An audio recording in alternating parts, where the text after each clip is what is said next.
दोस्तों, केंद्रीय कर्मचारी और पेंशनर्स के लिए एक बहुत बड़ी खबर सामने आ रही है।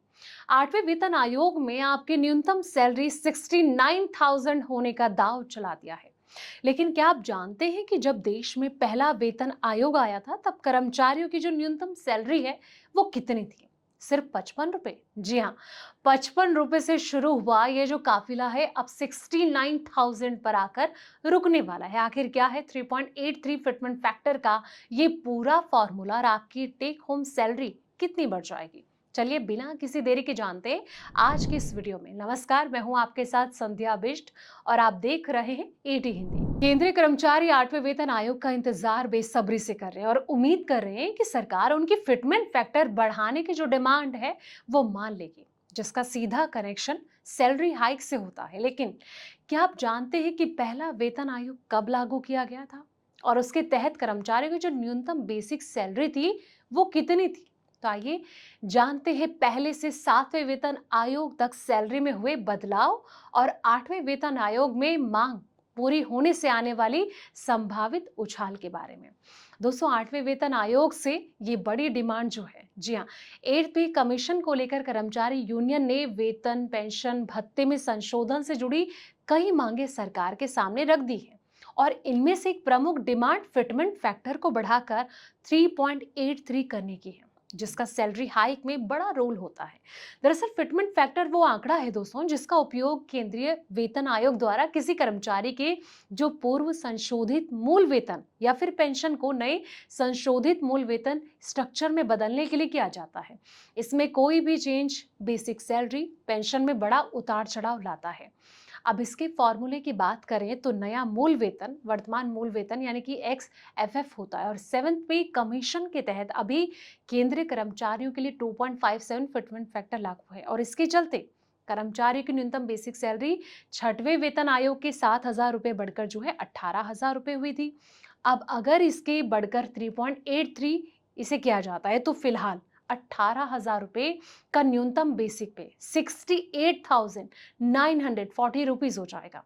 अब केंद्रीय कर्मचारी आठवें वेतन आयोग का इंतजार करें, लेकिन पहले वेतन आयोग से अब तक लागू पे कमीशन बेसिक सैलरी स्ट्रक्चर में आए बदलाव पर नजर डालते हैं। दोस्तों, सबसे पहले फर्स्ट पे कमीशन की बात करें। भारत को आजादी से मिलने पहले 1946 में प्रथम वेतन आयोग लागू किया गया था। सरकारी सूत्रों से जानकारी के आधार पर जो है इसमें सरकारी कर्मचारियों के लिए जो न्यूनतम मूल वेतन है 55 रुपए प्रति महीने और अधिकतम मूल वेतन जो है 2,000 रुपए निर्धारित किया गया था। सेकंड पे कमीशन की बात करें तो दूसरे वेतन आयोग को 1959 से प्रभावी किया गया था और इसके लागू होने के साथ ही 55 रुपए का न्यूनतम वेतन बढ़कर 80 रुपए प्रति माह हो गया था। इसके अलावा अधिकतम बेसिक सैलरी भी 1,000 रुपए के इजाफे के साथ बढ़कर 3,000 रुपए हो गई थी।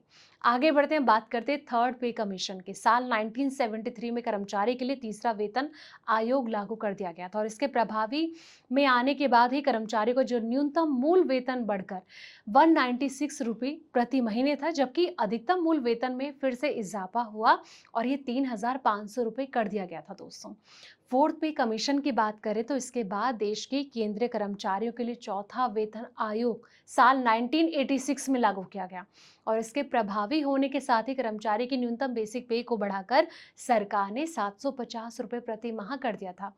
वहीं मैक्सिमम बेसिक सैलरी एकदम से उछलकर 8,000 रुपए महीने पर ये पहुंच गई थी। आगे बढ़ते हैं, बात करते हैं फिफ्थ पे कमीशन की।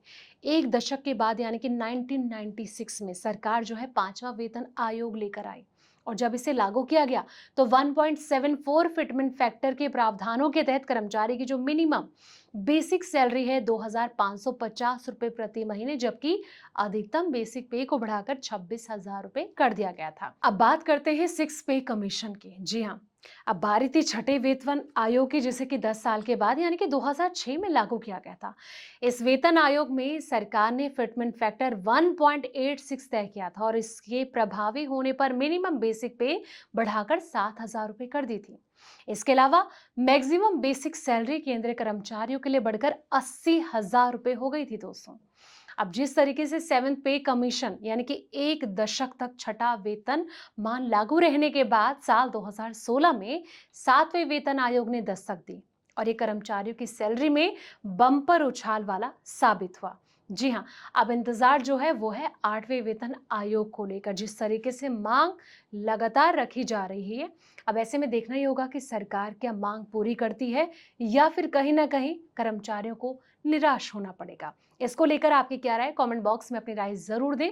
फिलहाल इस वीडियो में इतना ही। ऐसे पल पल के अपडेट्स के लिए आप देखते रहें द इकोनॉमिक टाइम्स हिंदी।